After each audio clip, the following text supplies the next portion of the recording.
All right, welcome to another edition to I Only Listen to 90s Music. Oh man, this is a hell of a week. We took a week in between week off, but boy it was a good thing we did. Every time we'd be like, man, we can't record. It comes right in. A lot happened. Be thankful that I get busy with stuff because we wanted to record last week, and I'm like, I'm trying to move. I gotta. We would have missed it. Like we'd have missed all of this stuff. I'm like, and even with me packing and moving, I missed everything. Like I didn't have Wi-Fi from Friday morning until like Sunday night. So and then even last week I was on weekend with no Wi-Fi. Well, I said weekend no Wi-Fi, and then like last week I'm focusing on trying to pack and move. So I got my my iPad playing, but it's just playing something in the background. I'm not paying attention to stuff. And come to find out, the world, I don't know, it's Armageddon. Yeah, literally. It's a civil war out here. What's a civil war? Before we jump into that, though, I'm going to play this for you now, Stacy. Oh yeah. I want your thoughts as we played this. So lastly this week, I want to big up my man right here. See, he gets it. In order to live a life that you love, you have to get rid of the evil and the negativity, even if that evil and negativity is related. We want everyone to live a life that you love. Our hashtag, that's what it means. Hashtag I live our life. But in order to do that, you have to get rid of all that evil and negativity. There's so many angry and upset and negative people out there. We want to use our platform as a place of positivity, a positivity platform. So hopefully, who knows, next week, maybe I'll only respond to positive comments. But we'll see. We'll see you next week.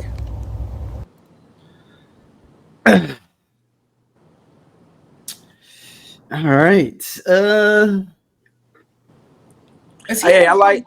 But before we get into it, I like how his head was just tilted so you could see he was in a Rolls Royce. I was like, so that's, you see, the first thing I said was, is he in a Rolls Royce? Yes. So, but okay, now I don't know a lot of things about cars, right? You know, like my dream car is 85, Chevy, like Chevy Caprice Classic. But I just feel like with the Rolls, you should be in the back seat. You're supposed to have a chauffeur. I feel like you shouldn't be driving your Rolls. I feel like you should be in the back, like somebody else should be driving it. But again, I drive a Chevy Cruze, so don't. That my opinion on what should and who shouldn't be driving means absolutely nothing. It's the doubling down for me. It's the doubling down. Like, I get it. Kids and parents don't get along. Me and Brenda have not always had the best relationship. Brenda's my mama. But at the same time, even at our worst, right? Sometimes I haven't been speaking to her, I ain't speak to her for months. I didn't make posts about it. Like, and then this is during the times of social media, right? I didn't get online to talk about it, or because I'm mad at my mama, but that's still my mama. Mm-hmm. Like, so it's not everybody's business. It's between me and her. And like, because even my siblings at one point were like, mama said she been calling you. Yeah, I ain't speaking to her. What happened? What happened? Don't worry about it. So they didn't even know what was going on. But it's like, I was mad at her. Like, I don't need to. And am I crazy? Like, I haven't seen his kids saying anything recently, like at all. I think they came out earlier. But I don't. It's you, all three of them, like your three kids in your previous marriage, you are done with all three of them. Like, you falling out with one. All right. Did he change his middle name just so he wouldn't even? Or somebody like so like yes, now the new the original Brian Jr. is, I guess, technically no longer Brian Jr. He got the original name, right? So yeah, he has the original name. So like it was the sons of Brian Jr. and Nico, and I never knew what the girl's name was, but like I knew the boys because they sang with him at some of his concerts. But like I said, one, it breaks my heart because I love Brian McKnight, and I really love. I always hope to be able to see him performing with his son. I really was excited that I could possibly see that. Again, family business. I mean, shit. People get into it. Parents and kids, money, whatever the hell. I get like all of that, but this is just. Usually, it's the kid who's doing all that shit, right? It's not the parent who is making videos and going like and saying all this stuff. It's usually the parent is the one who is like the adult in the situation. Yeah. So, he makes it harder and harder for me to listen to Brian McKnight Pandora. He makes it harder and harder. I'm just waiting for him to just come out and just say it and just say, I don't fuck with them kids. Instead of saying all this. All you did all this shit. It's like, look, obviously it's fuck them kids. Yeah. So you're like, I brought them my kids, but I ain't fucking with them. It's like all over like money or something. It's so I don't think it's money. I don't think it's money. It's what it started about money. Like it was like his like it started like with about money, but again, as time has just gone on, it is like I said, he's taken them out of his will. Like they won't inherit anything. Like I said, he's his new son now is the quote unquote has the birthright, if you will. It's just crazy. It's absolutely crazy. But the other part is like, so with writing them, and I don't know everything in the world about probate laws, but as I'm sitting here thinking, like, I mean, so he's got the new wife. I don't know how long they've been married. But sometimes even if you get remarried, your first wife still may get more than your new wife does. Write that down. Write that down too. In the event that something does happen to Brian McKnight, like, they are his rightful heirs, like they are his children, even if he's not listed, even if they're not listed in the will. So, or will or trust or whatever it is. So, they may try to fight, try to contest the will and what it says because they weren't in it. But it makes me sad. It just does. And it's like it was like when you try to like cancel somebody, like, okay, I'm not going to listen to this person anymore. It's like, yeah, I was gonna say that. What does it do for his legacy? Does it hurt it in any kind of way? I think there are some people who don't care, and then there are some people who also don't know, who just aren't paying attention in that way. So it's there's a demographic of female fans that he probably has that have no idea that he is not fucking with his kids. Yeah. What they know is that at the next Mother's Day concert, he gonna be there with some more people, and they want to be, and they like that's what they'll be focused on. So I think I don't think everybody even knows. Hold on, I got some more. We got some more from Mr. So look, here's another somebody asking about my one and only daughter, Julia, asking about how she feels about a post about her graduation. Well, how do you think she feels? She feels great. See, Julia understands the scriptures. Exodus 20:12, where it says, and I quote, honor thy father and thy mother, that thy days may be long upon the land which the Lord thy God giveth thee. See, she honors us, and in turn we honor her because she knows how proud of her we are. And here's something, if you're going to leave snide comments, at least allow us to tag you when we reply. It's so cowardly, but I guess that's to be expected. So how does she feel? She feels great. Thanks. All right, Mr. McKnight. I'm talking about that's not his kid, though. That's his stepdaughter he's talking about. That's the stepdaughter. Right, right, exactly. I know what he's talking about. So here's the thing. Like the fact that he says my one and only daughter. Like that's wild. Wow. Like Alex, it's the doubling down. But two, he doesn't understand how the internet works. So it's not that they are cowards because you can't tag them. They have their privacy settings set up so that people that they are not following or that are not following them cannot tag them. That's what that is. So it's not someone being a coward. It's just privacy settings. Yeah, Coming from your social media expert, Stacey. Right. exactly. So it's just privacy settings so that you can't get tagged in random shit, because we've all been there where you've been tagged in some random post. So there's a privacy setting. Like, does he want all those people to be tagging him and stuff? Like, you know, Like he want the smoke. He want that gentle smoke, because he's saying all these Bible scriptures and Exodus. Somebody will say F him. What about F Brian McKnight? Is this something like? But I tagged you though.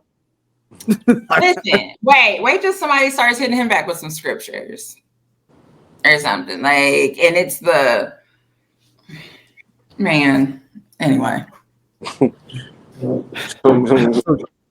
someone come with that R&B beat. He's like, nigga, take care of your kids. I know they grown, but you should love them anyway. It'd be like an old nigga like Ryan Isley or somebody. Lord knows, I hope this relationship works out for him until he goes to the Lord. Because if he breaks up with this woman, I'm guessing she's a younger lady. She's like, I'm guessing in her 30s, 20s, 30s. she's older. She got teenage kids. Oh, she older. Oh, that kid was graduating high school. That wasn't his kid. Yeah. She probably about our age. Man. Yeah. About 40. Oh, let's see. His wife he married in 2017. I'm trying to look here now. Leilani Mendoza is her name. Oh, she's staying low on her birthday. She what? She's staying low on her age. I'm not really counting her age like that. She about 53. Nah, so he was 53 last year.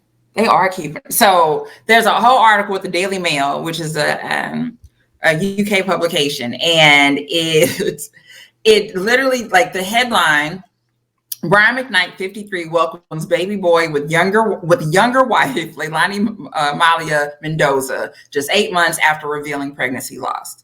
So they welcomed their third child. It's his sixth child, just 8 months, blah, blah. And then 53-year-old singer and his wife since 2017. Like, they do not mention this woman's age. She might be older. She must be older than me. Yeah, she must be older. Like, it just bring it up, the 53-year-old singer, and she got the early 40s then. Yeah. The couple already share 2 children, son Jack and daughter Julia. Brian is also dad to sons Brian Jr. and Nico, with ex-wife Julia McKnight, as they were married from 1990 to 2000. All right, I found one source that says she's born between 1970 and 1975. Oh, okay. So she about damn near 50. She right at 50. Right. We all was born between 19. It's 5 years. So they saying she's between 49 and 54. Yeah. So she about 50. Yep. Especially if that baby too, like thinking about her having that baby maybe at a later stage in life. And it's easier for her to have a kid later because she's already had children too. So ooh, Brian, man, I hope this works out for you, Brian, for real. Because if this don't work out, just delete your Instagram, bro. Just delete it.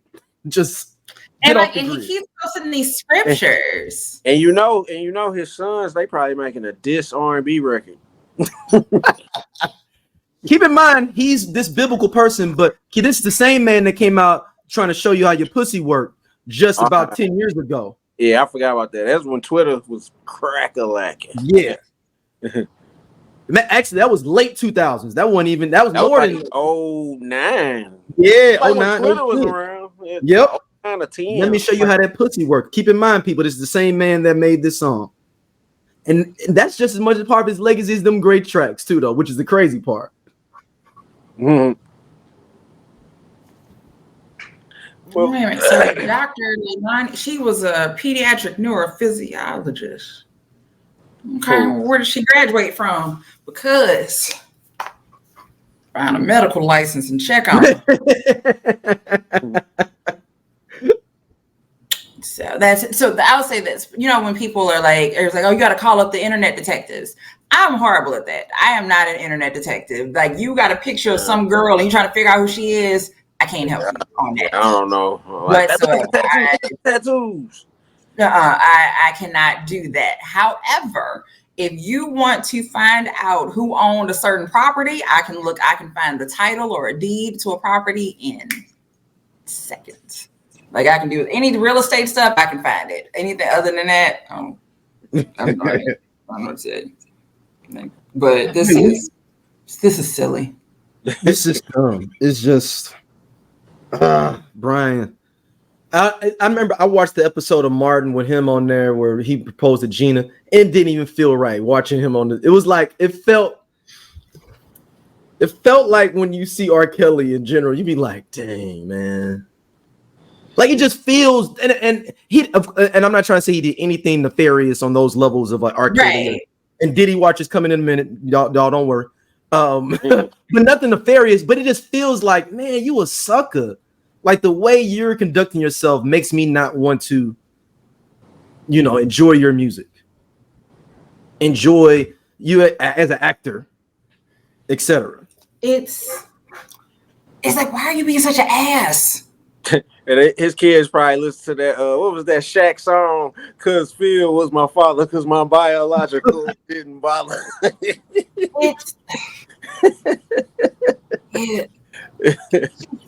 this is just embarrassing. Like, where's your family at? Where's Take Six? Ain't nobody called. I know the auntie. That's his cousins, ain't it? Yeah, one of his brothers. Those brothers in Take Six, I think. Those his brothers? Oh, okay. One of them is his brother. It's what is it?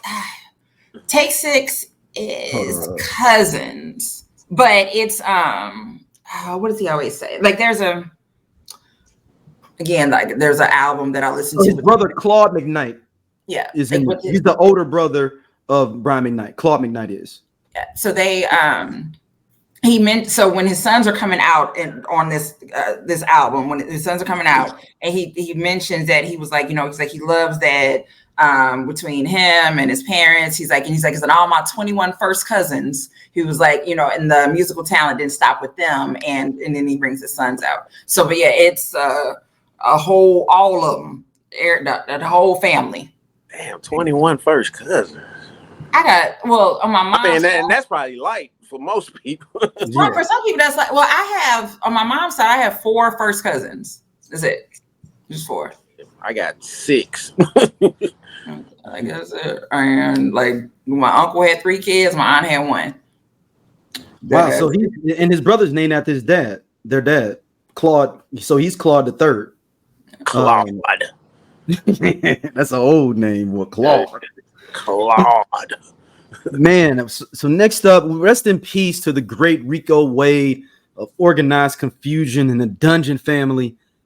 Man, people don't understand how much depth music that Rico Wade influenced throughout the 90s to the early 2000s. Not just rap, R&B as well. Right. The New York Times article says Rico Wade, an architect of Atlanta hip hop. Mm-hmm.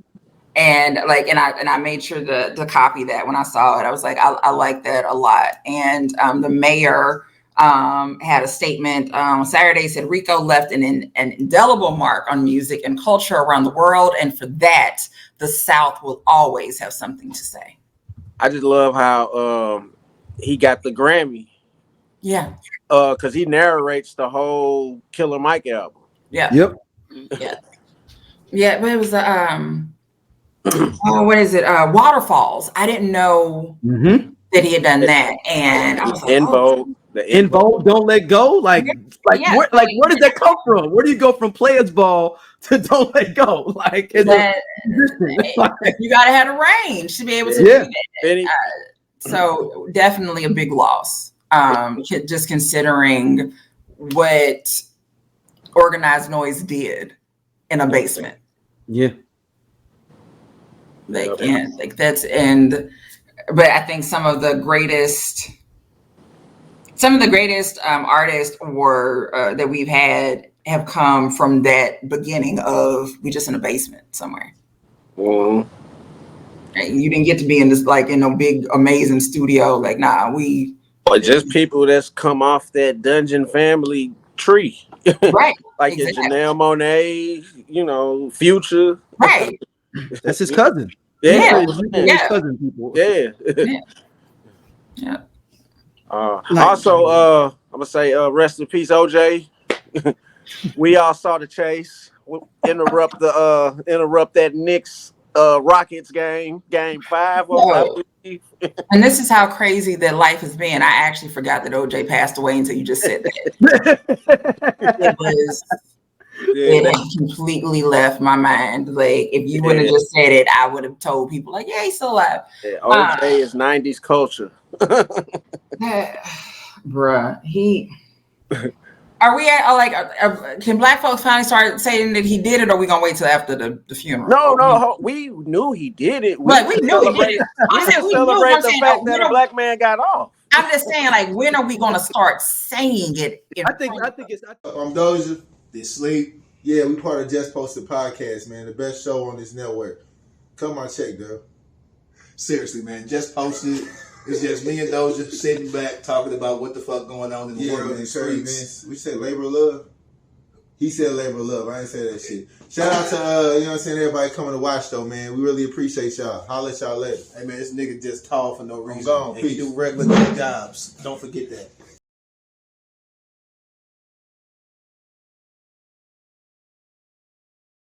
I think people are saying it now. I'm like, can we say it now? Like, we knew. We was just celebrating because he got off. Right, exactly. I'm like you said, we kind of knew then, but as time went on, we absolutely knew. And then after the People versus OJ Simpson, that documentary, that's when I absolutely knew. No, I think that's the moment that people turned the corner. That was when, if you had any doubts, that's when you were like, okay, I gotta stop lying about it. Like, the only thing what always made me think he did it was the chase. Just the Bronco chase. Just driving on through LA. I was like, he had to do it. Like, he run what he running for. He was scared. What was it? AC was driving. AC was driving. First and foremost, like, that's your ride or die. Because you gotta be a ride or die. Because, like, at this point, I'm in the back seat of the car with a gun, and you rolling down the highway, and the police are chasing. There should be an award given out called the AC. The AC award. Given out for the whole right-hand man award. The AC. Yeah, like the AC award. Think about how many times you had to call up one of your friends because y'all got to go ride out and go do something. But hey, I need you to AC for me. I need you to do AC for me. This is the ultimate ride. Like I said, I'm in the back seat with a gun, right, pointed to my head, talking about I'm suicidal. We on the freeway, police chasing us, helicopters. It's everywhere. What happened with AC with that? Did he even like get a ticket or anything?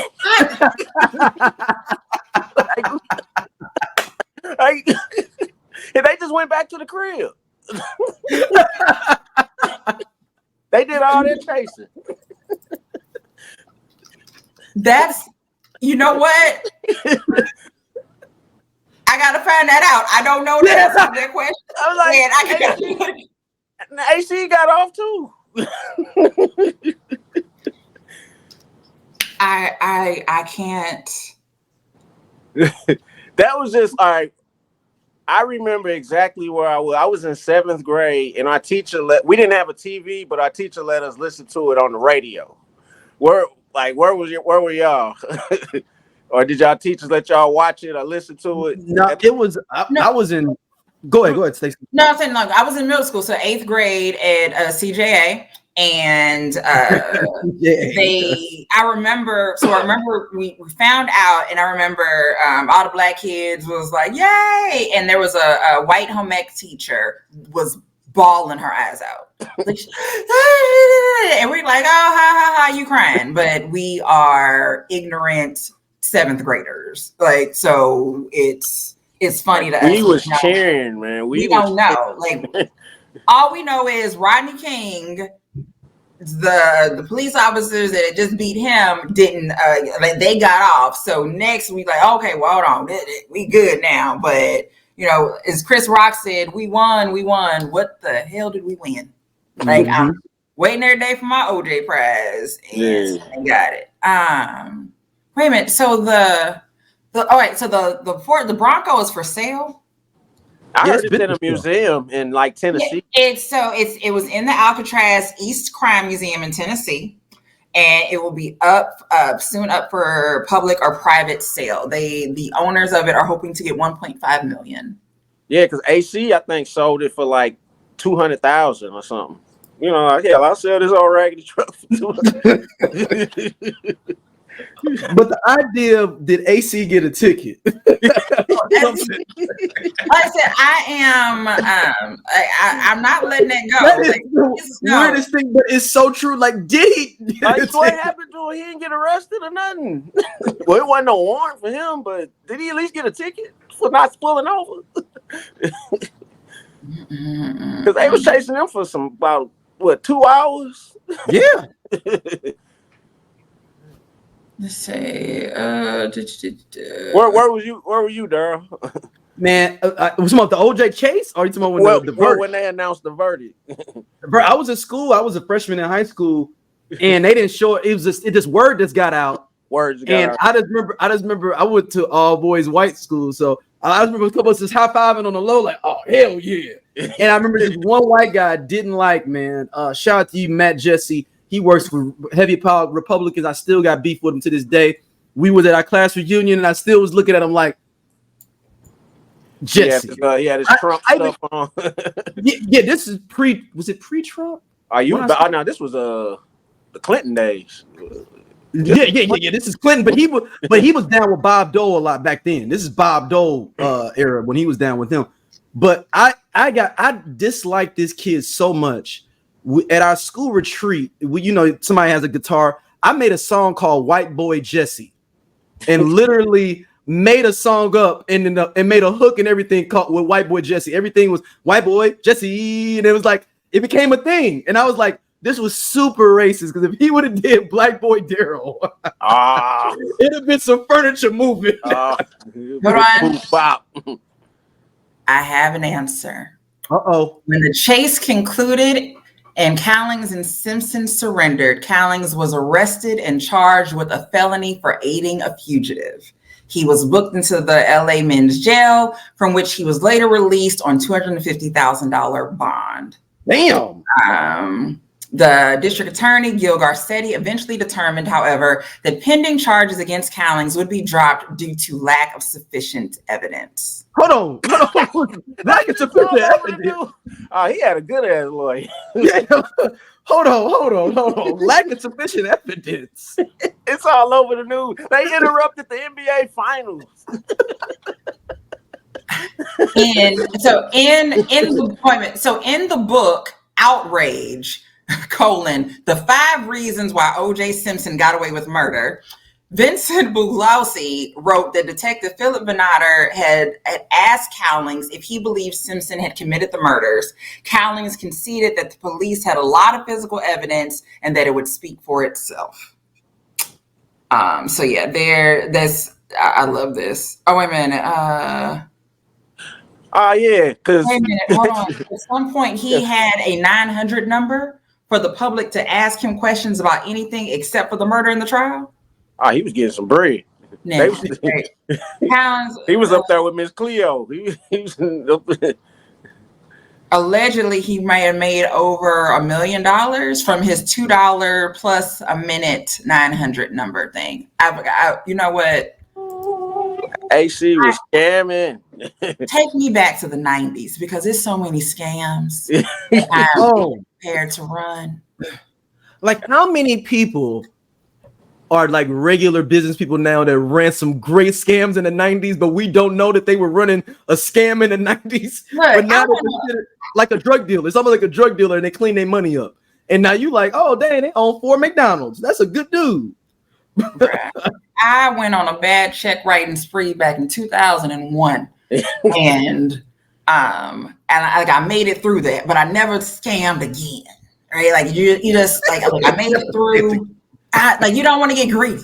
Yeah. I had a couple partners working at Sears, give me some TVs and You know what I'm saying? PlayStation. It's some other scams I can't mention yet because statute of limitations. But what I'm saying is that I'm still here, and look, I don't press my luck, but if I could go back to the early 90s, what I know right now, I'd have, bruh.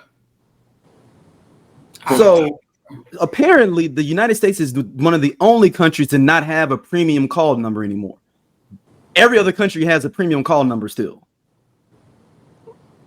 What do you mean, a 900 number? Yeah, but they call them premium numbers. That's what they call it. But all these other countries got like internet restrictions too, don't they? Yeah, but I mean, I'm talking about 30, 40, 50 countries still have like premium numbers. South Africa, Egypt, Japan, South Korea, Austria, Belgium, Croatia, Czech Republic, England, France. I'm talking about like all these. We're the only ones that don't, basically. Look, Germany, Italy. And we pay for everything else though. We got the OnlyFans. Like we pay for everything else. Like we may not be paying for that, but we paying for other crap. Absolutely. So there are still 900 numbers in the U.S., but they are not there. It's the North American. It's a North American numbering plan. It's 900 numbers, but they're rarely used in the United States as a still. Started in 1940s.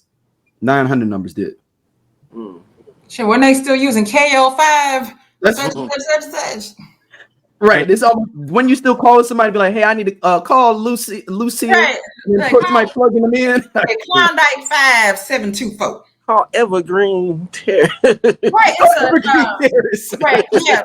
That's right. Which is funny. Like that's the Simpsons number. 742 Evergreen Terrace is the Simpsons. But my grandma, I remember looking through like some of her stuff once, and there was a business card that had the prefix on there. And what the hell was it? I don't remember if it was a funeral home or what, but it was, when I saw that, I was like, how old is this?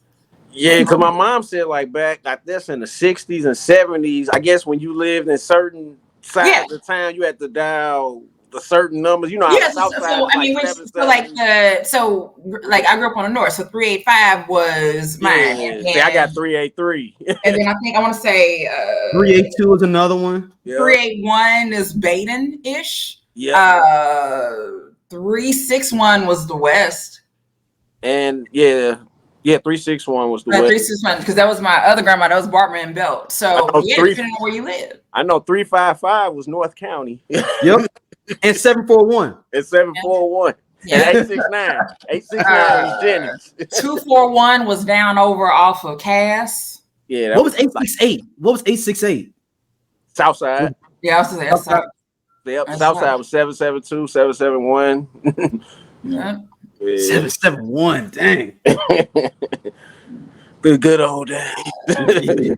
Back in the day, back when you knew somebody's phone number. Yeah. So as we go, I want to segue into another topic here, but we could go in. What scam would you have run back in the 90s? Going off his piggyback off Stacy's, I think I'm taking me back. What scam would you look back and be like, dang, what I would have ran this scam in the 90s if I'd have known to scam to run? I don't even know, man. One, it had been the internet. I'd have done something.com and it's essentially you had to get in and get out before you hit that .com bubble. But when everybody was on it, it was like you got to be that time traveler to know you got to get in, get that money, and get the hell up out, because if you don't, like, you're gonna get that bubble. That or chain letters.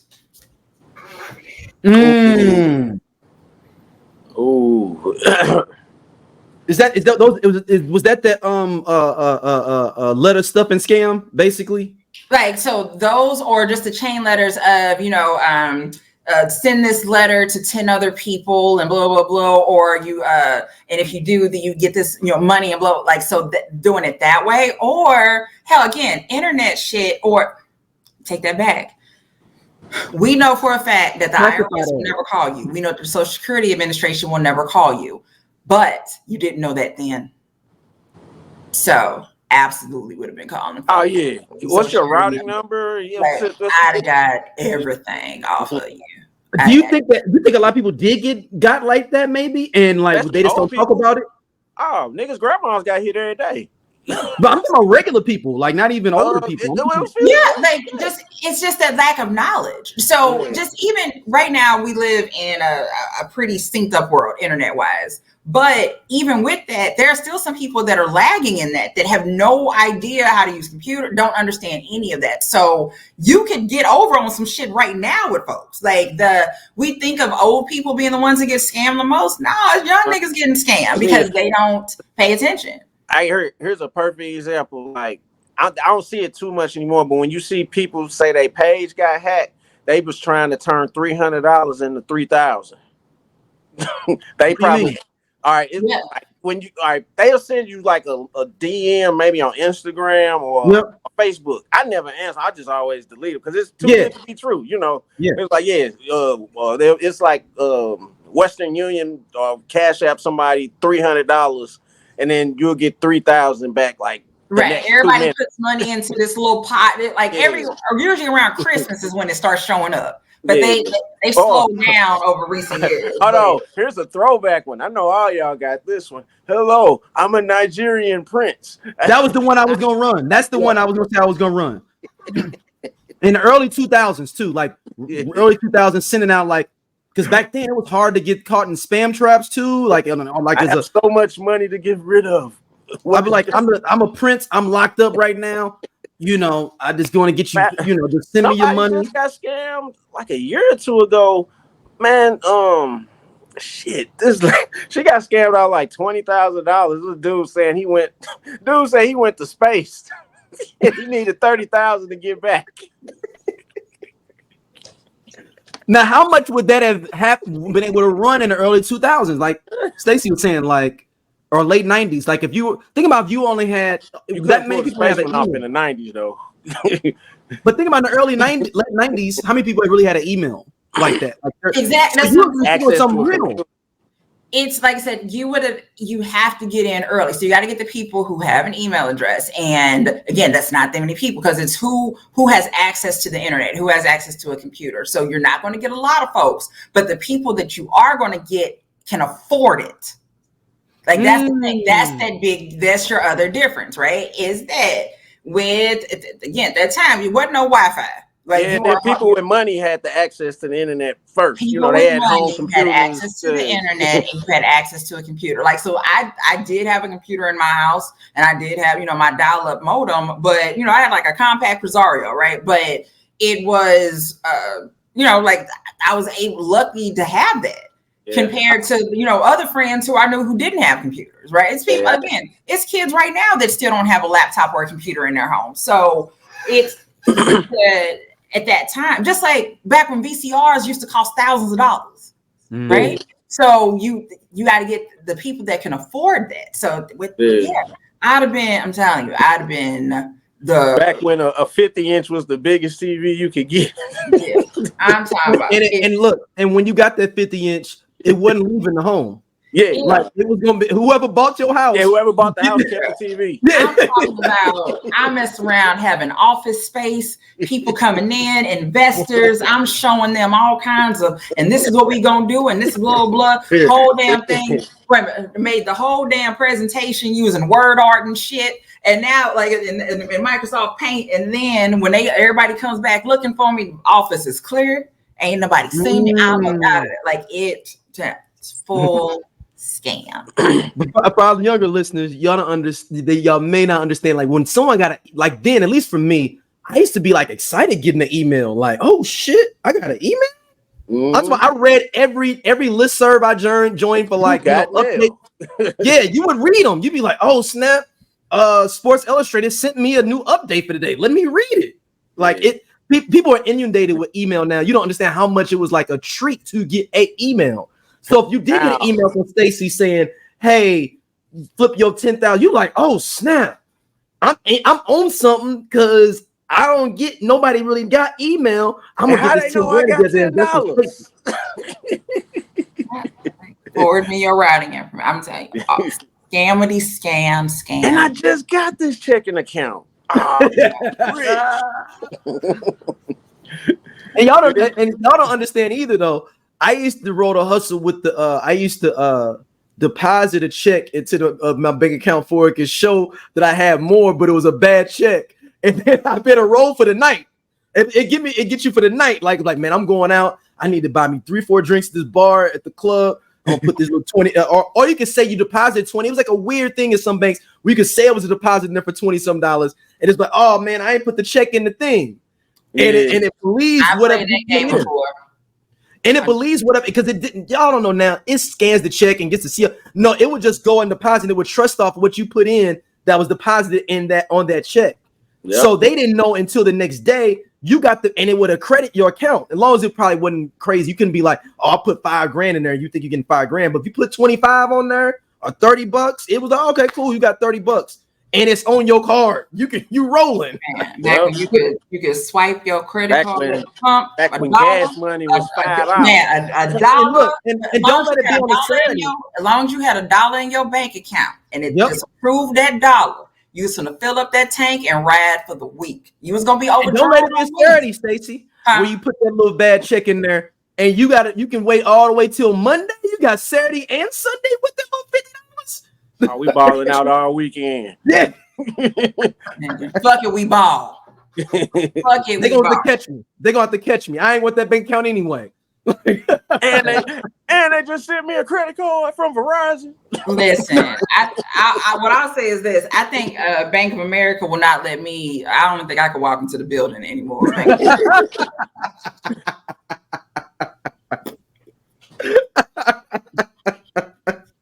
what I'll say. They're like, they be like, again, really.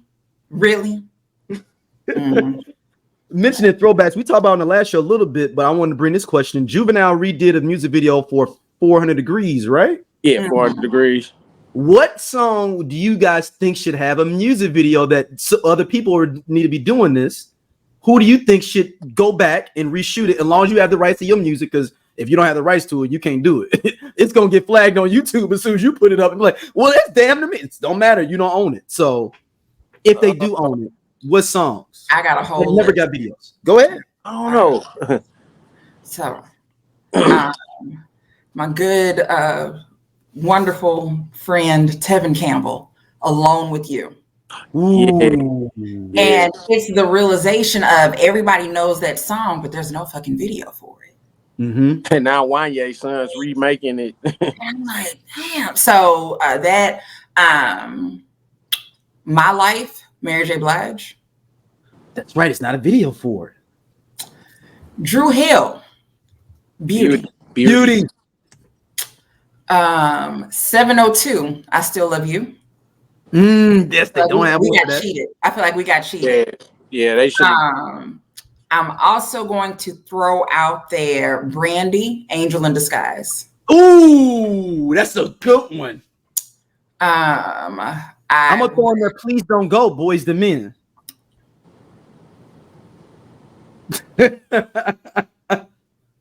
Now, Please Don't Go. you're wrong. If I can bring back somebody from, they can bring, I can bring somebody back. Michael Jackson. Butterflies. Want to be starting something.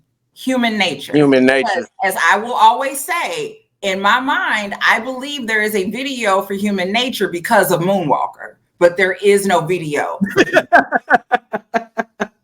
This is one of those Mandela effects, basically. You see Moonwalker, and there's when they play Human Nature, there's a little animation with it. So as a kid, like that sticks in your brain, and then it's like, oh, like why don't they never play? And they always do these Michael Jackson marathon videos. They'll never play Human Nature. Why don't they ever play it? And then YouTube comes out, and I'm looking for it, and I'm like, I'm not an idiot. I know this video exists. And eventually you find out, no, it doesn't exist. It just was that thing from moment. So we got cheated with that. Actually, Chris Brown, my two of my favorite songs, Damage and Without You, though, Yeah, Without You, With You. Without You, whatever song. But that one, those two songs, he doesn't have videos for. And I love those songs. Like, I love every kiss and every hug. I'm going Isley Brothers between the sheets. That's right. Yeah. Oh, wait a minute. Ain't No Fun by Snoop, Nate Dogg, Warren G. Correct. I mean, it's a few on the Shiznit from Doggy Style. Yeah. I I want a dollars and cents video from DJ Quik dissing MC8. Yeah. Like it would. If it don't make dollars, it don't make sense. Look, he said, "You ain't got no G in your niggas. The G ain't in you."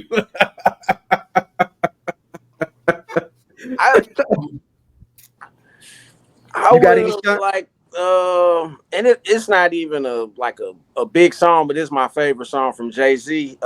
"Come and Get Me." I don't know. that's my favorite Jay-Z song of all time. I always would have wanted a video for that. What's the joint with MOP? I would have liked one to see for Allure. Oh yeah, Allure. I would have rathered Allure than 99 Problems. Yeah.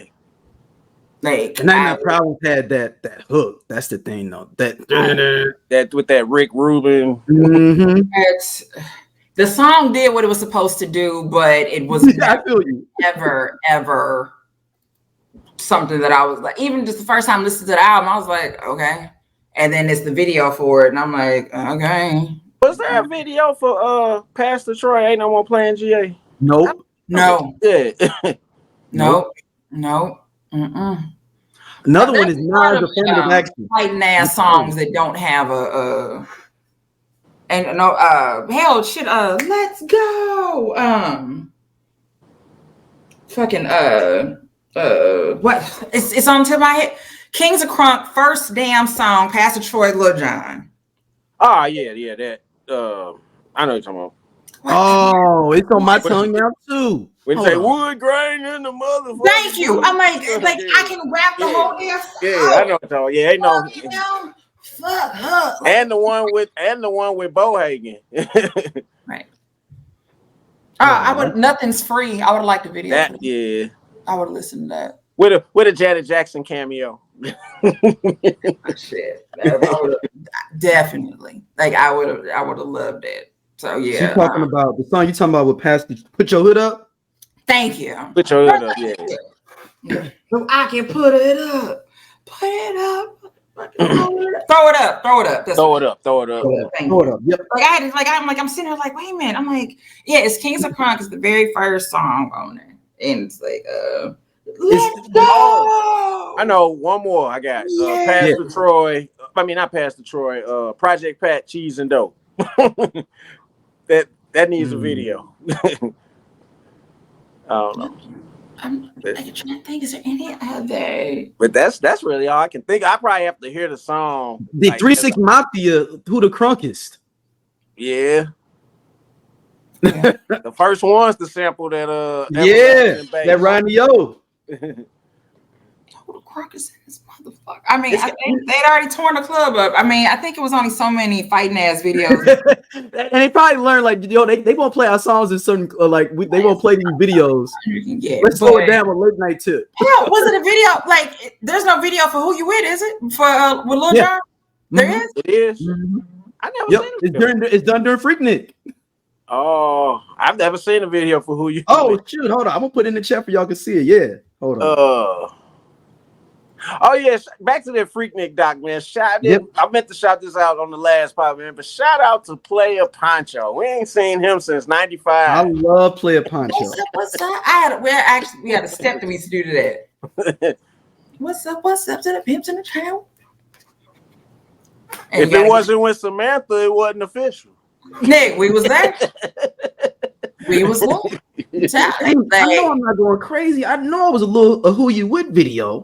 They could do a video for Couldn't Be a Better Player. That'll be a hard video. Now, because that song is my everything. Yeah. I love that song. Like, yeah, that would have been a lot of some of this, this is a B.O. video, but Yeah. But Yeah, still, one with China White. That's the one with David Banner had the braids. but I feel like they gentrified Bia. Like that's what For radio. yeah, it got gentrified, and the original version versus the one where you get Bia, where it's BH and then it's Like Bia, you said, and then it's gonna be a remix. Yep. You little punk motherfuckers do. Yeah. Niggas won't do what that. Like, so it's a bitch singing to you Yeah. and saying, Oh, it's like, oh, we can't play this on the radio. You bitch But ass niggas won't. it took me a while to like the remix because of that original. So it took me shut a while. the fuck up and peep some gay from me. And it's like, you were not gonna soulfully sing that shit to me? How dare you? Excuse you. No. Yeah. But I don't think there's a video for Who You With. No, it's not. I thought it was. Yeah, I've never seen a video for Who You With. I'm trying to think what video it was. I saw it was like an old Little John video. I know it's one. It's a fast song because it had Ricky Smiley in it. Like it's an old song. It had Ricky Smiley in the video, but I forgot what song it was though. Like I can't. The only one I can think of where Ricky Smiley is the one is I Like Them Girls. That's what it was. Yeah, because it was a little fast. It was fast. Yeah, I Like Them Girls. Because they had Set It Off in it. Yeah. Sample Set It Off. Yeah. I'm telling y'all, I noticed this video exists because it was like it looked old and grainy, and I know A-Ball MJG should do Can't Stop This Pimpin' with all the Kappas. Now. Just have it flooded with Kappas, just strolling. Ballroom dancing and strolling. Ballroom dancing and strolling. You say ballroom dancing and strolling. Another was Lovers and Friends. Yeah. Talking about Little John with Usher and yeah. Ludacris. Oh yeah. Oh yeah, that's coming up. That's what in a couple weeks, ain't it? Mm-hmm. I haven't even checked on. I need to check on that festival. Did they sell out the what was it? The Cabanas. Cabanas, yeah. I know that. Lovers and Friends update. Let me get a Lovers and Friends update for you, real quick. What we doing? Hey, who dropped there off? are 8 Cabana packages left. Out of 10? Yeah. Out of 10 of them? I swear. What did 10? I swear it was only 10. I ain't even trying to be funny, man.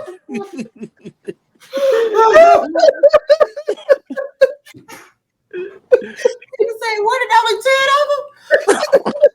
Oh my God. And you know them two are probably corporate too. Like some sponsor probably got those two. Yeah, like a Red Bull Cabana. Yeah, they ain't sold one yet. Okay. Those are the super sponsors. Okay, a cabana holds 10 people. Oh, okay. But it wasn't just only 10 cabanas. I didn't know. My bad. Okay, I got the numbers and the locations and stuff mixed. So there are 8. I like that I did it. It's only 10. I'm like, damn. But that's funny as fuck. Like that's why I'm screaming. Like I said, but even with my correction, the correction is it wasn't like I already knew that. I'm just happen to be looking at the screen where it says it at the bottom. So like that's why like it wasn't like, oh Scott, you know, like no, I'm like wait, but I don't know.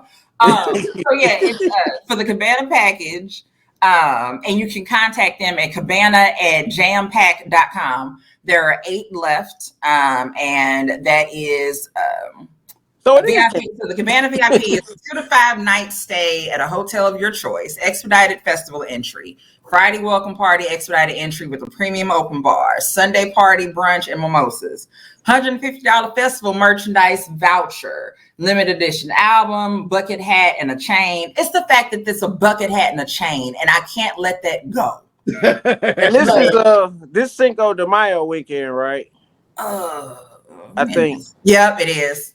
Is it a big? Remember, it used to be a big. Well, when Mayweather was fighting, so I'm guessing it ain't no big fights no more. Yeah. And this starts at $33.50 per person. Pricing starts from $33.50 per person. Hold on, what? It dropped. Wasn't it higher than that? but like I said, it starts at that amount. Now, let's see. So it says, let's see, you get a water bottle, a bandana, chapstick, and sunglasses in a clear bag. This Nightclub chapstick don't melt. And then there's all these other experiences. So like that you can get. Well, no, like the super fan general admission. So all pretty much. So the super fan VIP elevated package, all that stuff is gone. All that's just been sold out. So all the cheap shit is sold out. Now it's only time for the ballers to step up. Yeah. Yeah. That's it. Or you can just do some add-ons, but yeah. So we'll keep y'all posted about Lovers and Friends 2024. All right, we're ready for another update from you, Stacey. Our Diddy Watch update. Can you give us a Diddy Watch update? Diddy Watch 2024, ladies and gentlemen. While there has not been anything that he has done, he has still been in the news because he is Diddy. Literally today, Shyne, TMZ reports that Shyne is saying that he was 100% the fall guy in the 1999 New York club shooting.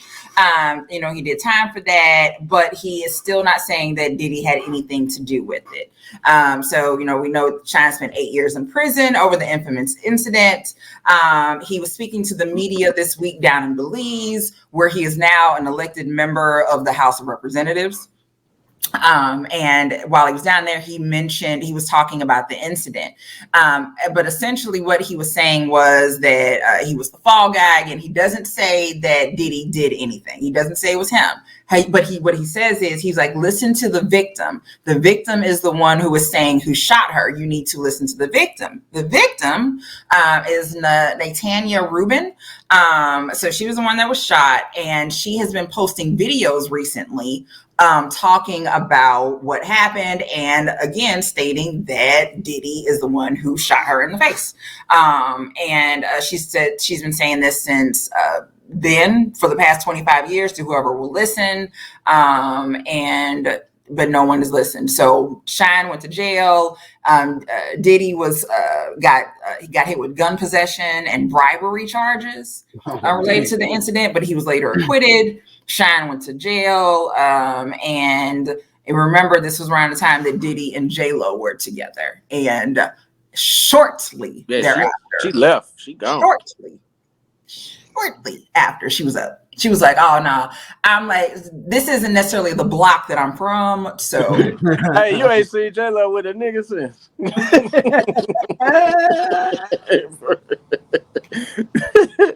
Listen, okay. Listen.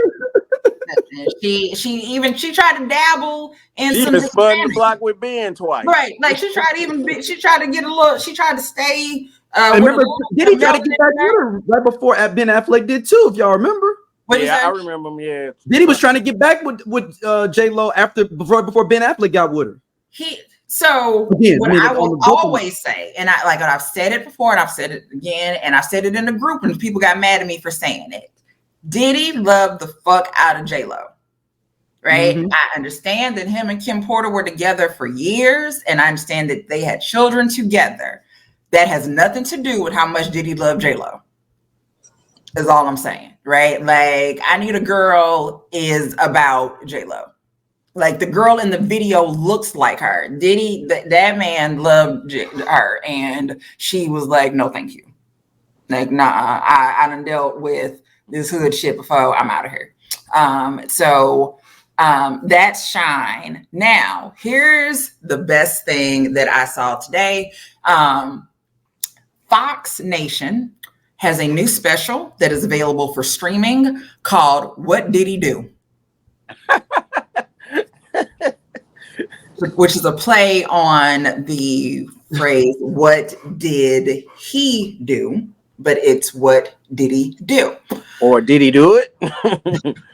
That's what they messed up at. So Fox Nation is taking a never-before-seen deep dive into the rapper's ongoing federal sex trafficking investigation, providing exclusive interviews from the notorious hip-hop cop who witnessed Diddy's corrupted rise to fame, Harvey Weinstein's former defense attorney, and more. Join the special to break down the chilling events that led to the FBI's dramatic raid.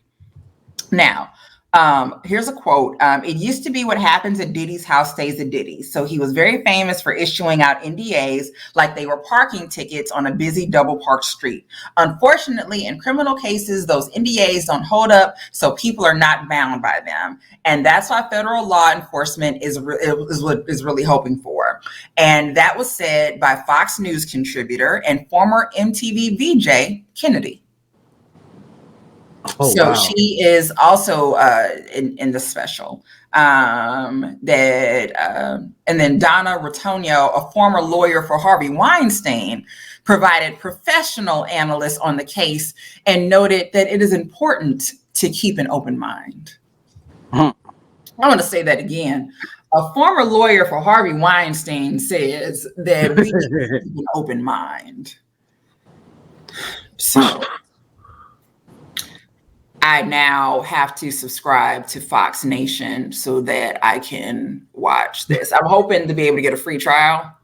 Run it up for the time real quick. Yeah, real quick, because I have to see this. I have to see what Fox News created. It might be on Tubi. Fox owns Tubi. Mm-hmm. It may be. Well, so apparently there are, with your cable provider, like, or whatever, like there's some things that you're just able to see depending on if it's a special or not. But if it's so Alex, I haven't checked to see if I can watch it. I'll find out. I'll look. But I'm very interested in what did he do.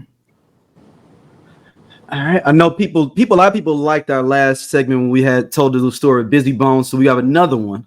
This one's from DJ Quik. Okay. Talking about working with Dr. Dre. So, it's Dr. Dre. What up, Dre? Hey, Quik, come to the studio. I like that track you did for Truth. Get to the studio, hook this up. He was like, it need one thing. Dre, put some percussion on it. He chew his gum real hard. He work out. We call it Stretch Armstrong. He all super buff and shit. Put some percussion on it. I'm like, hell yeah. So I go in there. I'm playing tambourine. I'm patting this thing. He was like, play it another way. Whatever way you want, just different. All right. So I start going. I was like, hey, how you like this? I'm like, he was like, yeah, that's cool. He was like, do it again. He said, go on, Quik, you on it. So I'm like, I'm trying to make it fast. So I'm popping that motherfucker. Time going by. Then it was like, all right, just do it a couple more times and we cool. I was like, oh, this is what they was talking about. Dre is a slave driver. So I'm doing this tambourine. This shit's going on for about an hour. I'm in there sweating and shit. Motherfucker bells fall off the boat. Hold on. Just get another one. Oh my God. So we got to the last one. I'm like, check it. Dre was like, I think we got it.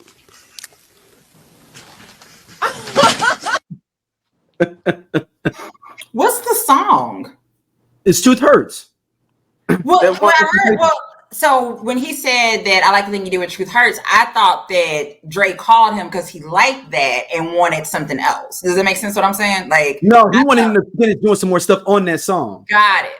Yeah, that was his artist, wasn't it? Yep, that was Dre's artist. Got it. I get it.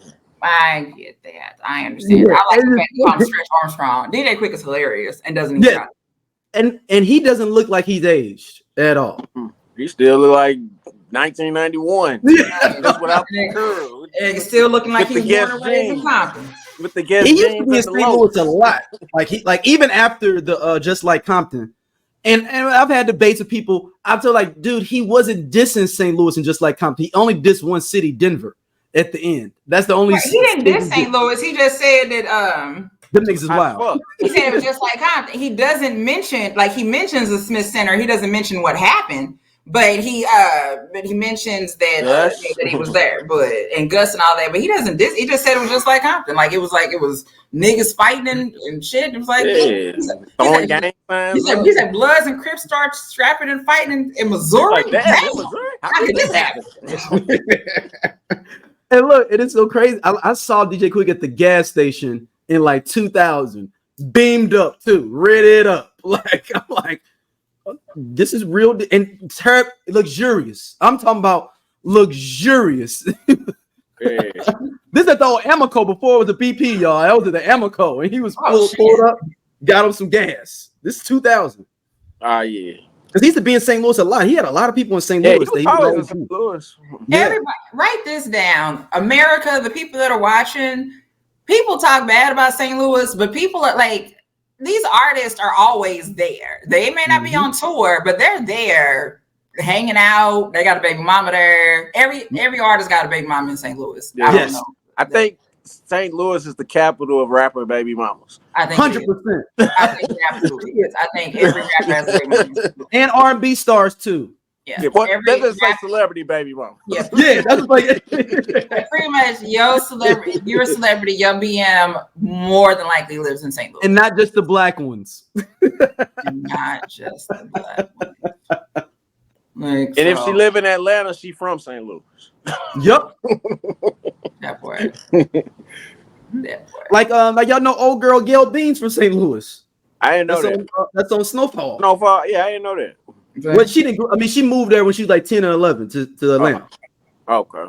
But her parents were St. Louis. Like SZA from St. Louis. Yep. Allegedly. Yeah, she was from Maplewood, I believe, right? But that's what I heard. I'm not sure what part. But I think she was like literally just born here, and then that was it. Yeah. So she grew up in Jersey. That's what I'm saying, right? I'm always weird about that when it's like people are like, oh, well, I'm from such and such. I'm thinking she moved to Jersey like as a teenager. No, she moved here a year or two, maybe a year or two or something. No, for me, example, Kanye was born in Atlanta, but he moved to Chicago when he was 3. So he grew up in Chicago. So I'm not gonna claim Atlanta for Kanye, and he's not gonna claim it. Like that's it. But it's people that literally moved somewhere when they were like 20 years old, and to be like, oh yeah, I'm from here. No, you're not. That is not where you. For me, it's like where'd you go to high school at? Like where was that part of your life? You like one of them military kids that just moved around a lot. Right. Then you're from everywhere. Like you don't really have that. But like, that's where I'm from. You've been here longer than you were there. Like, especially when you get to that point, like, dude, you've been here, like, you moved here when you were 5. You are 40. Quit telling folks you're from Jersey. Right. That's real. And quit telling folks you're from Jersey. But Quik, man, he's always a funny dude. And this interesting with that song is that I don't think none of them get publishing on that song. I hated that song because of the Indian. It was actually a real TV show that he took it from, because the Quik tells the story. He woke up, he was walking doing something, and he was like, "What the hell is that?" And he said he basically got a taping of it and just used it and flipped it. I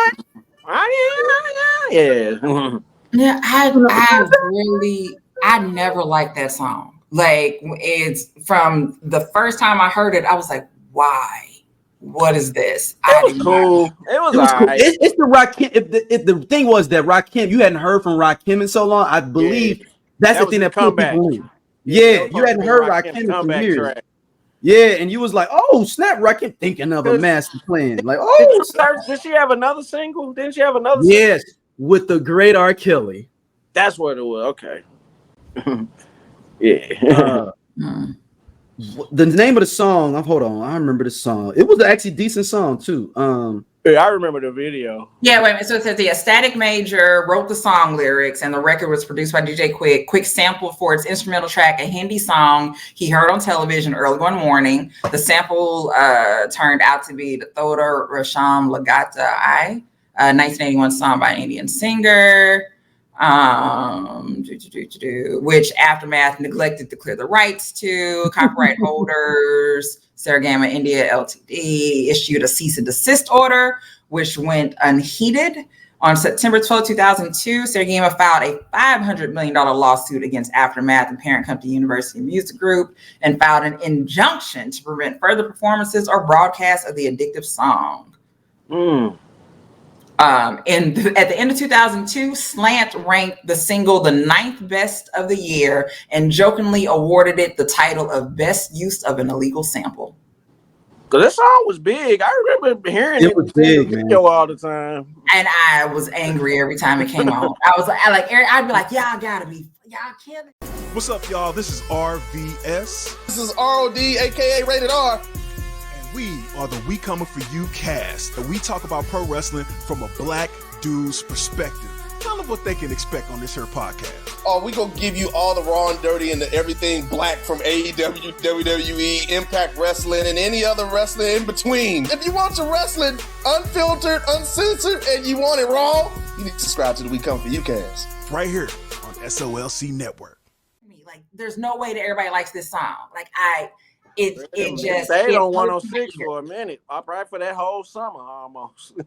Yeah, like it just nope. Now, I believe Truth Hurts went to your high school, Stacey. Who did? Truth Hurts. She went to what high school? Sodan, I believe. Didn't you go to Sodan? I attended. I went there. Okay. I attended. You must have came out in the early 90s. Yeah, before it was I think the late 80s. I'm like, she had like, so here's the thing, depending on like how old is she? She came out in 89 because she was born in 71. So she came out, so that's before it was a magnet school. So that's before it even shut down. So Sodan shut down and then reopened 93 as international studies. Yeah, it was shut down for about 2-3 years. Yeah, so like that's so she was the last class maybe, and then it closed. Possibly was the last class. Like I said, they reopened 93 as a magnet school because my brother ended up leaving Lindbergh and transferred there and did his last 2 years there at Sodan. I ended up doing my last 2 years there, and then my sister did all 4 years there, and Brenda went there. So we actually are a legacy family on accident. Dang, yeah, that's. I didn't even know that. I didn't know it shut down for a while. Interesting. Yeah. Yeah, because they built the gym. They built that new gym, didn't they? Wasn't the gym considered kind of new? That I don't know. But I do know that when they reopened their doors, they opened up as a magnet school. Because before that, they were just a neighborhood school. West Side, that was a school for all the West Side kids. Yeah, that was a West Side kids school. Because CJA was across the street, but that was already a magnet school. So that was just the West Side kids school. Mm-hmm. All right. So Nelly and Ashanti are engaged. We have to go back to that when Splinter and Block goes correct. Congrats. Congrats to them and their baby. I told you. There's one man that is mad though. Irv? You please believe it. Who? Irv Gotti. I thought he actually willed this to happen too. I was like, Ali mad at him getting engaged? Yes. I said, Ali. I said, Ali like that. But when we first realized they were back, I think Ali is upset. I said, if you're gonna spin the block, you gotta come correct. And then I say that I said you can spin the block, but when you come back, you can't come back on no mess. Hey, Stacey, you think he heard me when we was talking the last part when I was like, man, Diddy ain't got no wife. That's why he out here getting my man. Nelly was like, man, you know what? She finna have this baby, man. Let me go ahead and just. Hey, look, the whole block is messed up because of Diddy. All kind of cats is like, I just need to slow down and get my life right. Nick, everybody gotta get your shit. Like I said, when he spun the block, I'll say this. I don't know these people from a can of paint. Yeah. But I didn't feel like him coming back was to waste her time. Mm-hmm. Like, because they will come back to waste your time. But usually when they come back to waste your time, it's pretty quick. So like if y'all broke up in like 2002, when he came back in 03, 04, he came back to waste your time. Like, but when they gone for a bit and they come back, then they seen what was out there. Right. He's like, you know what? ain't nothing. But and I said in the group the other day, all I know is since they have been back together, Cornell has shown all 32 teeth in every picture. That man is smiling from ear to ear. He got his baby back. Like, look, he was just fucking them girls. He was gonna get right back. Yep. Yeah. And he did. Like, and so look, she's pregnant now. They engaged. Everybody has a smile on their face. And then, also, so with Nelly and Ashanti are the co-owners of Prove, so PROOV, along with another founder, Amy Beckley, PhD. It is a diagnostics company that offers at-home tests that help individuals looking to conceive make it happen faster in a way that doesn't leave a large dent in their topics. The medical grade tests help to bring light to issues that can keep people from being able to conceive. Prue was featured in Ashanti's pregnancy announcement video, which was also shared by Essence Magazine on Instagram. And we talked about this before. Where Shyne, so they were purposely trying to get pregnant then. They were knocked up and get the bag. Like I said, like she's with her being a little bit, get a little bit older. It's when you're over 40, right? Like it's look, I had to do a little get my eggs counted last year to be like, hey, what we got? What's in the reserve? Because you start getting older. What's in the reserve? Like, what's in the reserve? What's available, right? Because you can definitely do those fertility tests and find out like what's your egg reserve looking like, or even potential of finding out when you'll hit menopause. So, which is insane. Because my mom said to me the other day, she said something. She's like, "You still get periods?" And I'm like, how old do you think I am? She think you about 60. And then she goes, she's like, well, she's like, I didn't get my period in my 40s. You was pregnant. She had my youngest sister. And my mom was 42 when she had my youngest sister. So, and at that point I was 13, D was 8. So I'm like, yeah, no, you didn't get your period because you was pregnant. and then after she got, so that was the 5th kid. So that's when she was like, you know what? I'm gonna go ahead. Let me tie these tubes because I'm fertile. Again, my mom had there after me. Legit, she went to the doctor because she thought she was starting menopause because she didn't have a period. And they were like, no, you're pregnant. And she was like, Is that right? They're like, you bullshit. She's like, take the test again. Wait. So, hey, in a world, I feel like that's what Nelly did with Ashanti. He's like, you pregnant? You pregnant? He thought he wasn't gonna have no kids. He didn't think he was gonna have no kids. No, let me say no. Nelly was trying to get pregnant. No, Nelly he was gonna put a baby in her. You think so? You got that's part of the contract. That's the locket. You got you spent the block, right? Okay, like yeah, I'm gonna marry you, but put that baby in you now. Like you got it. Seed is in you. You holding my DNA.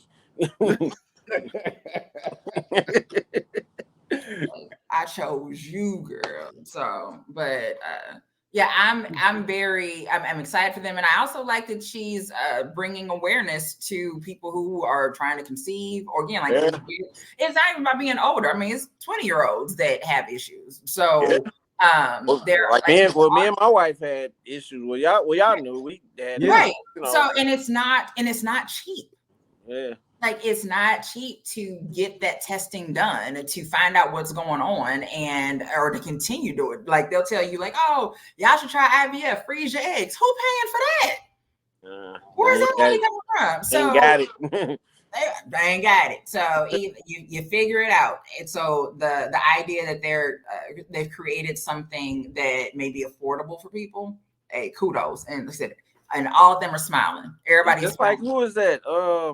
Hell, who Nelly finna go on tour with Janet? She just had a baby at what 50? Yeah, like, close to 50, 55 or something. 55 or damn near 60. Yeah. Well, I say that to that point, Janet is gonna have the best medical team available for anything. But even with that, like I mean, you can have a kid at 50. There are definitely additional risks involved. Like it's a high risk. Hell, after 35. They call it a geriatric pregnancy. Geriatric. So like really it's the craziness of like your childbearing years are really, I guess between like that 25 and 35, like that's it. Like if it was before 25, oh, you had a kid too young. After 35, oh, you old bitch, now your kid gonna be old. So, oh, you old bitch, what you finna do? Right, like oh, you're like your kids gonna be playing with my kid. Your grandkids. Hey, you gonna be an old mom. I was so happy to be the 40-year-old with the kindergartner. Hey, look. I went. So my daughter, mentioning this, Scott, you gonna laugh. You'll appreciate this. So I take my daughter to a slumber party. My daughter's 10. Mm. Hey, the same girl she's turning 10 the same age as my daughter. She was like, I always want to ask you, how old are you? And I was like, I'm 43. She was like, no. I was like, how old are you? She was like 29. I'm like, damn. We definitely did walk down the same hallways and during high school. Yeah. Look, but that's how my wife be, we be at like the PT, like the parent teacher. Yes. Stuff we be feeling, but there's some other parents that's like our age, though. No. And I don't mean to be racial about this. It's only the black ones that be like that. The white ones be old like me. At her school. I promise, like it's so weird now because like just like I said, growing up, like my grandparents raised me, so like you would always see like these young moms, and I had lucky it was a friend of mine, Melanie. Her mom wasn't old, but she wasn't hella young. So Melanie and I kind of dressed the same. We had pigtails in our hair, and like we dressed like girls in the 80s. Right, like we dressed like the way we're supposed to, but then you had the other girls who had a little bit younger mama, and that's who was wearing the Guess jeans, and all of a sudden got all this other stuff. They was looking like JJ Fad. They got that fresh just for me kit. They JJ Fad, and we looking like the good girls. That's exactly what the hell is going on here. That is absolutely it. Please understand that me and Melanie Miller were both hella tall, pale as hell, and had long pigtail braids. And so we were dressed like that's how we look. So we look like good girls, everybody else looking like JJ Fad. And it's that difference again of like just the age of your parent and what was allowed. So again, everybody just clean, we're decent, we look great, but when you look at the other kids, you think to yourself like, oh, she probably got an old mama or something like that. That's how it is with me. Like if you look at all my school pictures, I got sweaters and college shirts. Because you was raised right. I got all these preppy clothes. And then you see somebody else looking like you see somebody else Quik with a cowboy sweatshirt on. Like, what's up with a starter cap? My mom, man, and you gonna have Vaseline on your face too. Yeah. Right. Even looking at newborn pictures, right? Newborn pictures, like you had on the little newborn cap that they gave the thing. These kids now got a whole Jordan outfit on or a Prada outfit. It's like, wait. Hey, with custom jewelry. Like you had whatever little hat that the hospital gave you. And maybe you had a hand-me-down little outfit or something that was in your newborn photo. Tops.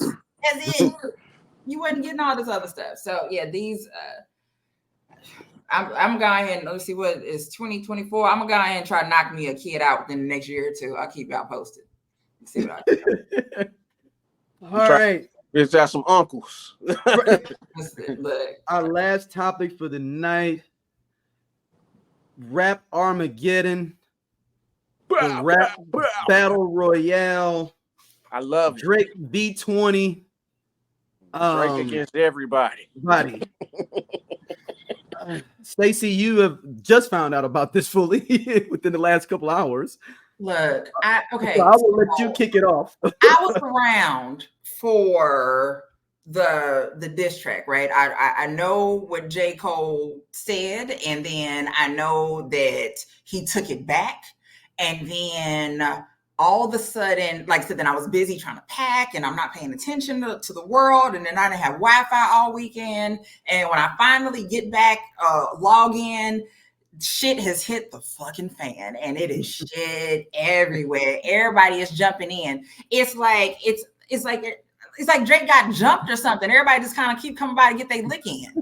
Like it started off, it was like one-on-one, but then it was like, nah, let me get my lick in. So it's like all of a sudden you okay, wait a minute. So wait, Rick Ross said something about him. Rick Ross, ASAP Rocky, where did he come from? Wait, I knew you wanted my girl. Like where everybody, y'all coming from? Niggas, it's just like, it's like, you just know he just like this, like just trying to swat niggas away because everybody is going hard. And it's like, what the hell? Rolling Stone said that in a way, all of this is J. Cole's fault.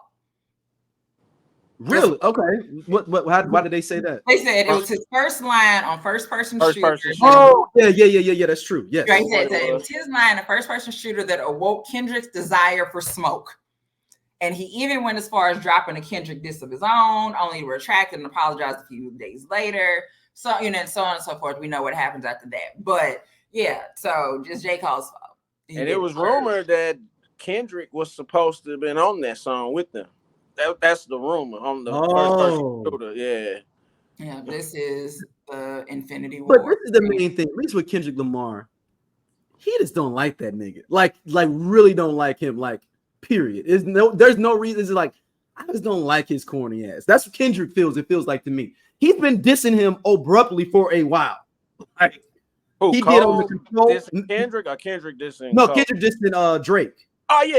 He did it on control. Yeah, he and remember the freestyle on remember the freestyle on the Cypher. He was like getting these pajama niggas about their clothes. Yeah, he has not liked him. Yeah, he definitely shot at Drake that whole verse. He just said clicking up, so J. Cole was just the innocent bystander. Yeah, it was just standing there, Right, they said that. What do they? What's the meme say that it feel like that? Niggas told J. Cole, "Hey, get inside. They about to start shooting." Yeah, they about to start shooting. Hey, no. Hey, J. Cole is Sharif in Minister Society, and them came out to do. Trying to keep the peace. I'm gonna stay with the body. I'm talking about when Sharif got shot at the end. Yeah. That's J. Cole. Yeah, that's him. He wasn't shooting at you, but you was out there. Yeah. It's. I just love it because hip hop was just dead to me last year. I don't know. I like this rap beef. I mean, keeping it rap though, not personal. Not keep it on wax. We not taking. We ain't going out fighting, talking about people, kids and wives and stuff. But keep it on wax. But we got Ross in it. He throwing up money. The fact that he keeps calling Drake white boy, or the idea of Drake having a BBL, like there's just so much that is happening. Hey, you know what? It's like he got off of DJ Envy and just got to Drake. Yeah. Like all the stuff he was going to use for Envy too. Like he had it already piled up. Yeah, like it was stuff he was going to use on Envy, but he just moved. Yeah, he's like, I'm gonna shoot at this nigga. He light skinned too. Like I'm telling you, just catching up today, I felt so old and just out of touch. I'm like, it was a couple of days that I didn't pay attention, and it was like all I'm like, who said this? Now why is this happening? I thought they got along. Hey, the funniest shit though is Drake hiring the marching band outside of Magic City. Magic City. Because that's where, isn't that where Metro Boomin goes a lot of something? That's where he promoted the album. Yeah. Go make some drums, little nigga. Wait, Rick Ross just tell Drake, he was like, how you let Birdman house get foreclosed on? Like, what's 50 million? And I don't even think people knew that. I don't think people knew that Birdman was getting foreclosed on. Yeah. Like, you could. And he done already made a diss track against Birdman. Rick Ross. Like, first off, when the hell? Like, so I guess Future and Metro Boomin, they already had the second album ready. They just was gonna wait to because it was me being like, wait, another album dropped again. Yeah. It's a couple of days, y'all. And this is why I don't go to sleep. And this is the beginning of the second quarter. This is why y'all see that I'm up all night and I'm on the internet, because when I don't pay attention, shit like this happens. I can't go to bed. I go to bed and wake up and shit hit the fucking fan. That's it. The other day, what was it? The day that I left the house for 2 hours, came back, and Diddy was on the run. Because I left the house. I can't even leave the house. I gotta sit right I can't even leave the house. I can't even because it wasn't like right the next day after we recorded. That's what Al B. Sure was reaching out. Yep. It was literally the next day. And like we had just stopped. I had just put up the post, and then put up that clip, and Al B. Sure goes out here and messes up my whole thing, because that would have been amazing to talk about at that time. Man, he's like, come on home, son. You ain't seen this boy in 30 years. Only reason you seen him lately because you was sick. He came to see you because you was sick. And because he was on Raising Kanan.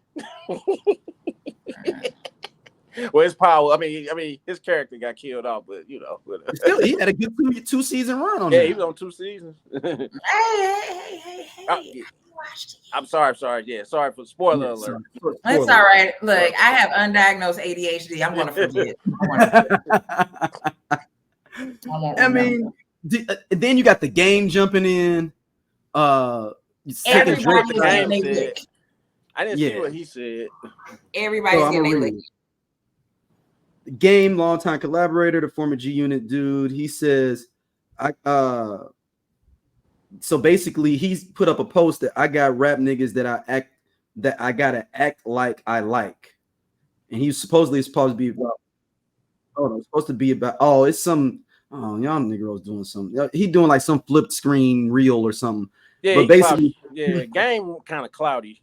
Yeah, people interpret the post as game picking Drake's side, especially after the 6th guy liked the post and supposed selection was not received well. You going against Compton? One person said, man, if you go against Compton, I'm losing all respect. Somebody said, this nigga mad at Dr. Dre. He going against Compton for likes.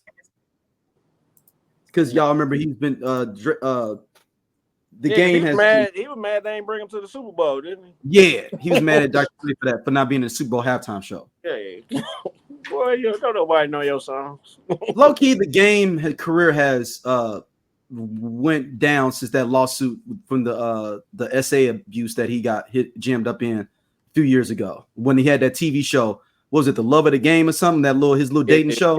Yeah. And he got jammed up because he put his hands on one of the young ladies on there, and she won that lawsuit. He ain't been the same since, like rap wise, it feels like. I remember he trying to run around with Kanye like a couple years ago. Mm-hmm. That was the last time I seen him. Even The Weeknd is saying shit about Drake. Like this is He was singing his diss too. Yeah, he linked up with Metro and produced his last album, last couple. This is a whole. You got to pick a side. It's not about East or West. Is this over? Power and money, riding punks. Which side are you on?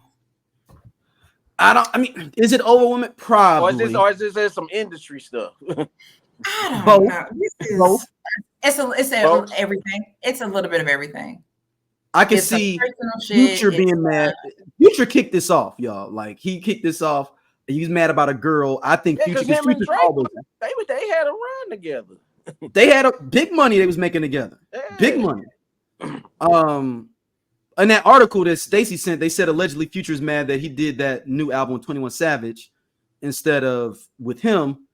I think Future's way more pettier than that. I think it was over a woman. I'm sure it is. He's extremely petty. So what's the damn song I actually listened to today? Is it Red Leather? I don't know. Let me say this. I apparently am not a Future fan. I think there are songs that I like, but as I'm sitting here trying to listen to this song or this album, I'm just like, these lyrics are horrible. What is this? Like what? That's how I know. You gotta be high when you listen to Future. I gotta be or something, right? I'm just sitting there like, what the hell is this? But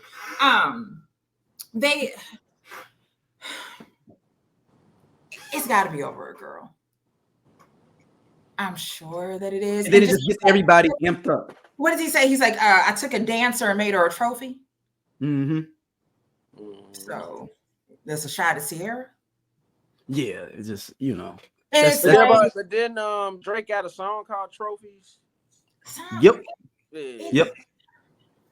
I don't know. It's just a lot of. I don't know. I'm trying to go read the subliminals and all this. Future is a Scorpio, and as many of us hail him as our Scorpio king for the pettiness, there's a level of vengefulness that we have, right? So you can wrong us, or we can feel that you have wronged us, and we will never, ever, ever forget it. So that's definitely a Scorpio. Scorpios and Cancer traits. We will never, ever, ever forget it. And it almost turns into like, I'm not dedicating my life to ruining yours, but I will ruin your life. Like it's that vengeance will be mine. So and then especially when it comes to relationships and breakups, right? So I would say usually with breakups, I'm like the worst ever. Like I don't want to follow you online anymore because anything that you say, if I see it, I'm gonna take it as something. Like you can be like, I just went to McDonald's. Oh, so this nigga at McDonald's, like that's right. So what the fuck you at McDonald's for? Okay. But that one time in 2015, when I asked him, so you go into all that shit. So, but he's holding on, and like he can still hold, like when let me see her have a kid, so he gets to hold on to that part of it. And while she doesn't mention him one bit, she didn't say shit about him. Nope, like no one, like neither her or Russell bring him up, but he's consistently, like it's those little shots and shit like that. It's like you always want to get it. And I do it too. Like I do little subliminal shots at people all the time because shit still bothers me. And it's like the reality is you just need to heal and go to therapy. But why do that when I can just talk shit about you on the internet? Yep. Like that's free. Like therapy costs. Like, but didn't he kind of say something about Russell in the lyric? He's like, I got it out the field. No Russell, something. There's always something, right? But it's like you are so mad at this man for loving your ex. Like that's what you're like. You're mad at him for like the woman that you used to date. Y'all broke up. She moved on. You moved on. She moved on. She met somebody and married him, and that bothers the fuck out of you. It sure does. But he had a couple more kids. Right. You didn't have more kids since then. Matter of fact, him and Bow Wow share a baby mama. Man. I think somebody else got a kid with her too. No. It's an NFL player just got her pregnant. Yeah, I'm gonna say somebody else got her. Yeah, is she from St. Louis? No. Possibly, might be. Could be. So it's that craziness of like. Hold on, let's find out if she got the St. Louis. I gotta know. I gotta find out. Keep going, Stacey. But I'm saying, but like it's the craziness. But again, so you would think like, but it's that again, you throw those little subliminals out because you gotta. But it says more about you than it does about the other person, right? Like it's because obviously, like if I'm still throwing shots at you about some shit that happened years ago, obviously I'm still hurt, right? Yeah, so this is more about me. What 10 years, 10, 11 years, right? Like, so Little Future damn near in high school now, bruh. Exact. So like you gotta let it go. But it's easy to throw a shot at her. And again, but what did she do wrong? Nothing. She moved on, man. She moved on. She is not sitting up worried about him. She ain't calling asking for, like she ain't doing that. And the other ones probably be all, like they still checking in. And she don't have to call him ever. Like she doesn't like at all. She don't have to call him at all. Like she doesn't need child support. Nah, she. I mean, they got what 4? Yeah, I'm saying it's like she just had another baby. You know what I'm saying? They good. She's fine over there. She doesn't call it. Yeah, they finna go to Pittsburgh. Any reason. This sign with Pittsburgh, man. They finna jam this year. It bothers the hell out of him. I'm like, that's insane. That like you that man? Like you still throwing shots at her? I think like every time, whenever Russell, whenever they play Atlanta, if they in Atlanta, they just play all Future music over the speaker. That look on your face, D. Like, what is? Let me guess, man. She from Florissant? No, I'm looking. I'm looking. I'm looking. Y'all don't understand the Googles that I'm looking for, like parents, cousins. I'm trying to find somebody with the She lineage linked of to St. St. Louis. Louis some kind of way. It's somebody, man. Oh man, it's somebody. What do y'all think? Y'all think that Kendrick should reply to Drake since he kind of started it? I mean, he didn't start it officially, as we already said. J. Cole started with the rhyme, but he kind of kicked off because I look at this battle as, if you get anybody who understands their history, like World War I. World War I was just all alliances. I may not necessarily beef with you, but I roll with him, so we got to fuck you up too. And that's how basically World War I happened. It was just a whole bunch of alliances This that just kicked off this war. This kind of the battle we wanted to see between like the Michael Jackson and the Prince. The Prince, because we know Drake is the Michael Jackson because he got all the number, he got all the records, he got all this, and Kendrick the more artsy one. J. Cole is just a great rapper. He like the Rick James of this, you know. It's just like, you know, if we gonna throw him off, but like that's how I'm looking at it. So I don't think if Kendrick do respond, it's probably gonna be sometime this summer on another feature or whenever his next album drop, which it may be later this year. Whenever he gonna drop, whenever the hell he feels like. He doesn't. Yeah, because he's not on TDE no more. Cause I think the last album was his last one. The last one, yep. Yeah. But they still rock with him because they was making fun of. It wasn't no bad blood. That's just, you know, he just moved on. All right, so young Choi Chavez, to come back to the baby mother here that may be from St. Louis. She is from LA originally.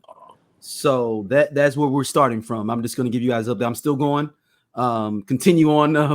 It's before we wrap up. Her grandma from St. Louis. That's what I'm looking for. I'm trying to look for family members' names now to try to She's been to St. Louis before. Yes. She's been to a Mayday parade once in her life. LA stand for Lucas and Hunt. Allegedly, she's worth 1.2 million. Damn. For doing what? What is she child doing? support? Yeah, off child support. I mean, if you think about it, she could be well, Bow Wow's probably fluctuating a little bit. I'm assuming, right? Comparatively to Future's payments. I mean, she could be. I mean, so literally, that's all. Is she a model or something? It says social media personality. There you go. Influencer. There you go. That's why I said. You see, I said, is she a model? Yeah. Link in bio. Yeah. So, and you said her she's what, 1.2? Mm-hmm. All right. That's what it claims on here. That all right. So, because I can't believe I'm gonna say it. It's not hard to make $1 million on social media. Now does not mean that I have $1 million or that I've even attempted to try to do it. It hasn't happened, right? So, and if you are a social media influencer, or if you are the BM of two popular stars, like people are going to follow you, and if you can create some content, you can monetize that shit, and ta-da. So that worth, that makes sense. If it would have been more than that, I may have asked some questions, but I'll allow it. Like that makes a little bit of sense. It's possible. It's not completely impossible. That would be it. Like she may have some endorsements or something. Like who knows? I mean, it may not. I ain't saying she had a Nike deal or anything like that, but man, you could get on. You know what I'm saying? Like, yeah, you get enough contracts with a little Fashion Nova deal. Yeah, I'm saying you had a couple of little contracts with different stores, retail, whatever it is, and if you get them child support payments, you don't have no fucking overhead. Like you're not. Ooh, hold on. Ooh. Her mother's from Farmington, Missouri. She's a white woman. Farmington, Missouri is where her mother's from originally. But that's like what, 30 minutes out, an hour? 30, 45. It's going towards SEMO, right? That's 55. No, Farmington is the other way, isn't it? Wait a minute. I thought Farmington was off 70. Like I would say Farmington's the other way. Farmington's not south. Farmington more like in the middle, isn't it? Let's going see. west. All right, now I look. Man. Yeah, it is off 55. Oh, it's 55. Yeah. Past Arnold. Right before Perryville, and in between Perryville and St. Genevieve. Okay. Yeah. Okay. All right. And Bonterra is right above it too. Bonterra is right above. Down by Jackson. Yeah. Once you hit St. Genevieve, you in Cape. That's your next exit. You heading to Cape, or like when you coming back. Like, yep, and Jackson's right below, like a little bit more south of Farmington too. Yeah. So. And then Cape, yeah. Cape. Yeah, like I said, once you hit St. Genevieve, you're at Cape. Like that's it. Going back that way. But like when you come back, like or went to the mom's history. The last stop for White Castles going back if he was going back home. It was Christmas. Yeah, man. I had to go to the mom's Facebook page and everything to see that that was her daughter and everything. So I'm sorry, Joy. I just had to know what Scott, you put me on this issue from St. Louis. And I was like, man, everybody baby mama from St. Louis, man. Is she? Like, we had to know. I know, not Future. One of the Migos, the one married to Cardi B, one of his kids, yes, one of his kids here, Offset. Yeah, Offset's kid. Yeah, he got a baby mama here. Everybody got a baby mama in St. Louis. DMX's last son is cool with my little brother. I mean, his baby mom's is cool with my little brother. Oh, word. His last one, Exodus, the one he named the last album after, Exodus. Everybody got a baby mama in St. Louis. Yeah. Like that's just that. I think it's because it's so free. You can just come here and really, you ain't got to really worry about nobody. You can get real comfortable hanging out. Cost of living cheap. You know. Right. Her rent cheap as shit. So you gotta knock that out. Hey, they'd be like, damn, all she really needed was just $40. That's all Section 8 is here.